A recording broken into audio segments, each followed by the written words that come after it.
Good evening, boys and girls. It is Thursday night, and I have been so busy all day today that I didn't have a chance to get our read aloud uploaded. So like I promised yesterday, I am going to read chapter 9, Sense Not Spells. And if you didn't have an opportunity to share with your parents your favorite part from yesterday's chapter, I hope that you do that, and when you listen tonight, I hope that you find another part that was your favorite, so that you could summarize. Today's Thursday, so if you could summarize what we've read so far this week. And remember, when we summarize, we use the Fab Five, and we want to know who, once, what, but, so, and then. So who, the character. What does the character want? But there's a problem. So what's the problem?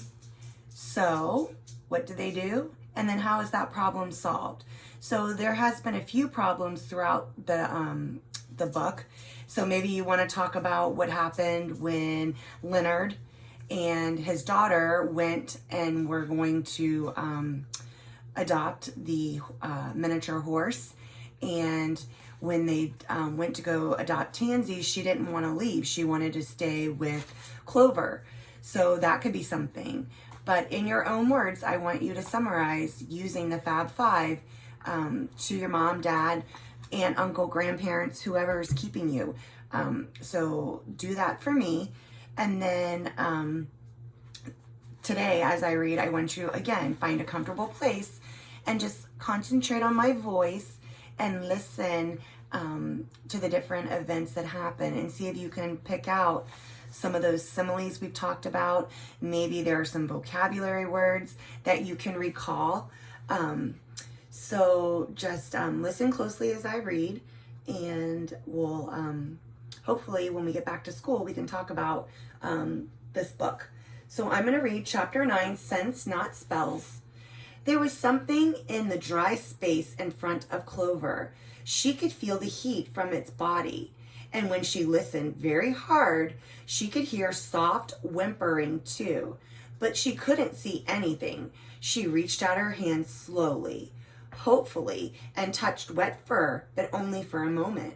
The creature quickly pulled away. Clover gasped. It had to be the puppy. He clearly wasn't like most puppies, not loud and barking. She remembered stepping on something in the pen. Had it been its tail, she'd probably scared him. And then the big booms, the knocking of the giants, those must have scared him too. He must be shy, just like Lulu, thought Clover. It's okay, she said softly. It's just a storm. Don't worry, I'm here to help you.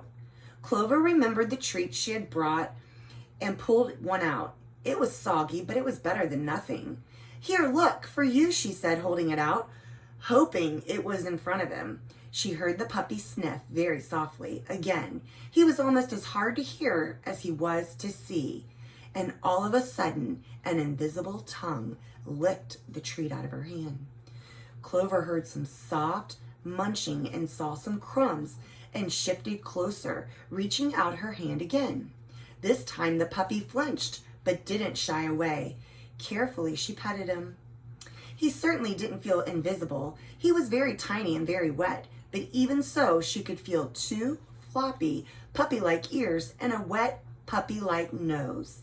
So I can picture that in my mind. I can picture when you hold a puppy and you're up close to them and their nose is a little wet.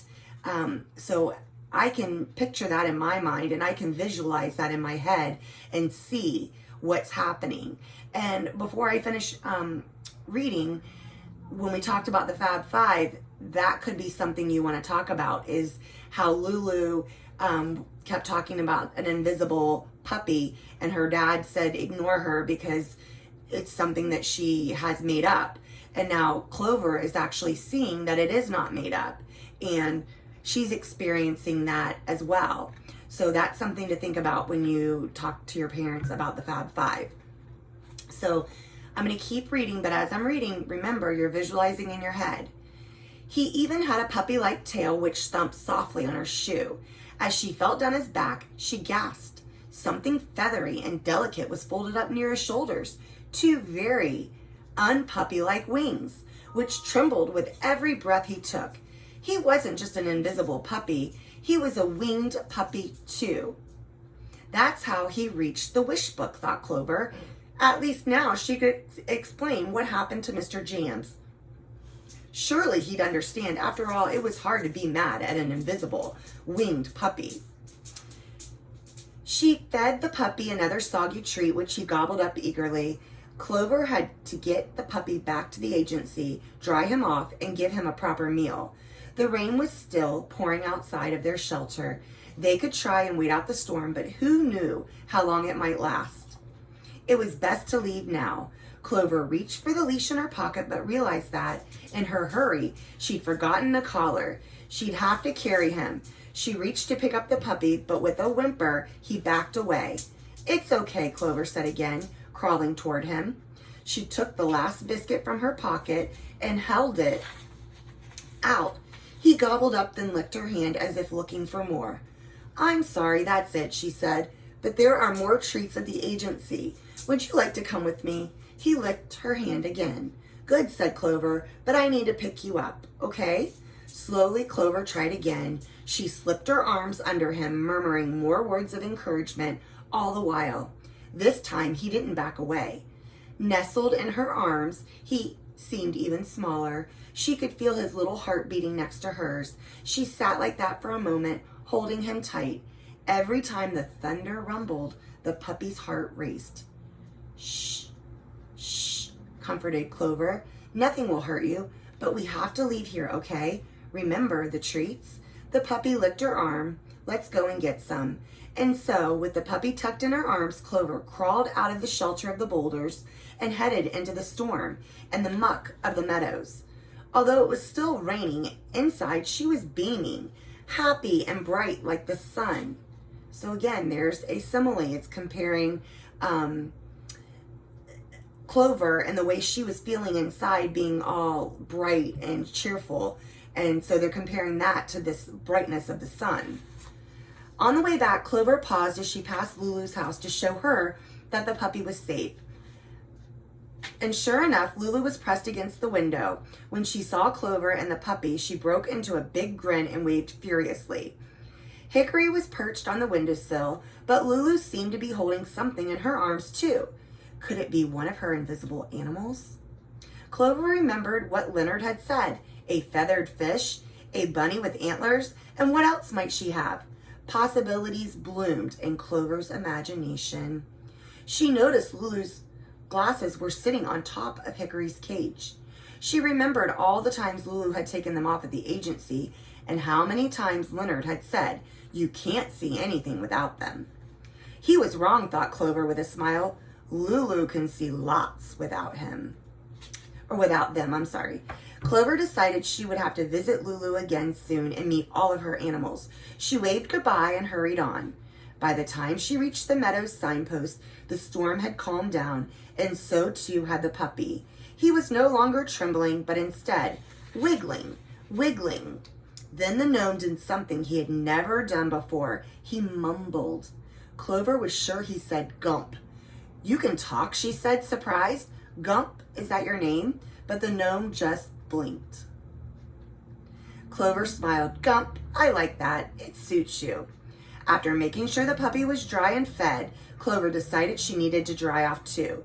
She took off her soggy dress in the washing room and, after a quick wash, wrapped herself in a big, clean towel. I can picture that. I know before you go to bed at night, you have to take your shower or your bath, and when you get out, you have a big towel all wrapped up so that you don't get the chills. So you can picture that in your head. Just like Clover, you're picturing Clover getting out of the shower and wrapping up in that big clean towel. She scrubbed as much of the mud from her dress as she could, then laid it over a corner of the salamander's tank. She was waiting for her dress to bake, watching the kittens play when the phone rang. Clutching the towel around her tightly, she hurried to the front room. "Hello, the Magical Animal Adoption Agency. Clover speaking," she said. "Oh," the new girl replied a gruff voice. Dr. Nurch here. You called about a sick unicorn? Wish I could have called sooner, but I had a dragon with a bad case of dungle hop to deal with. And then a poor hippogriff whose owner tried to fix his split claw with a spell. A complete disaster. Sense, not spells, and care, of course. That's what I tell folks. But do they listen? No, of course not. So, about your unicorn? Oh, stammered Clover. Coco is fine now. She just had an allergic reaction. Sorry to bother you. Took care of it yourself, did you? Well, Mr. Jams did say you were a keeper. He did? Clover couldn't believe it. A keeper. Mr. Jams thought she was a keeper. Clover was so surprised she almost forgot to ask about the kittens. Oh, one more thing, she added. We also got in a litter of magic kittens that need to be examined. Ah, a new batch of kits, eh? I can soar by tomorrow to check them out. Does that work? Yes, said Clover. Mr. Jams should be back then, too. Good. He does make a mean piece of cinnamon toast. Magic folk often rely too much on wands when a simple toaster does the best job. There was a loud bleating in the background. Well, must be off. Sense, not spells. Remember that, Clover. And with that, Dr. Nurch hung up, leaving Clover rather befuddled, but very happy. Mr. Jams said she was a keeper. Sense, not spells, that was her. As Clover changed into her dry dress, she felt tingly warm inside and out.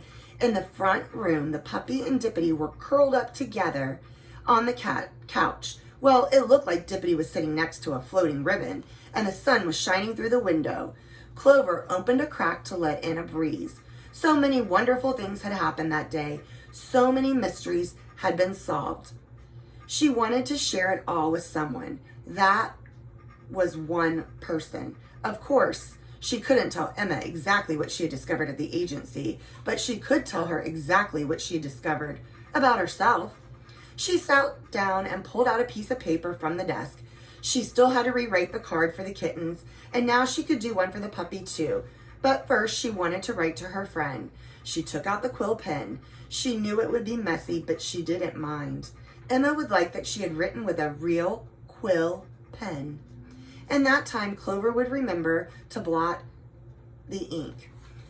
Hi, Emma, I miss you too. Guess what? I haven't lost any animals so far. Instead, I found one that was lost. Can you believe it? I'm actually good with animals after all. XOXO Clover. P.S. I'm using a real quill pen. By the time she was finished with the letter and the cards, more than a breeze was drifting in through the open window. The delicious smell of chocolate cupcakes was too. So that was the end of chapter 9. The next chapter will be chapter 10, The Perfect Picnic. So I'll give you a little preview. And remember, I had said before that I wanted you to do the Fab Five with your parents. So I'm just going to write it up here on a piece of paper so that you can copy it down and you can talk to your parents about what's going on in the chapters that we've read so far this week.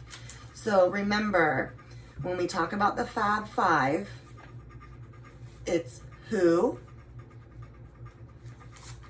once what, but, so, then. So I'm going to leave that up there if you want to look at it for a second. And I want you to also copy it down. And if you want, you can have your parents email it to me, or you can send it to me through Teams or through Canvas and share what you've decided, the character, who, what they wanted, but, so what was the problem? So what did they do to attempt or try to solve the problem? And then what happened at the end? So you can pick maybe Clover if you want to talk about her. Maybe you want to talk about Lulu. Maybe you want to talk about Leonard. So think about all of the characters that we've talked about so far this week. And I will be back to read the next chapter to you on Monday. Tomorrow is Friday, and it is a spring holiday for all, so you won't have to get online and do any work tomorrow.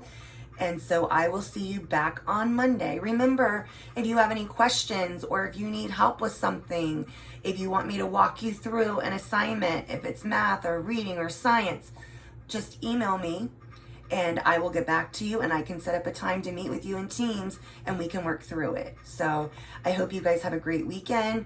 If you celebrate Easter, I hope you have a great Easter. Remember to stay safe, to stay within your family and keep that social distancing so that we can get over this whole virus maybe sooner than we thought, as long as everybody's following those guidelines. So until then, I just want to say from my heart to your heart, I miss you, and I will see you soon. Good night. Bye.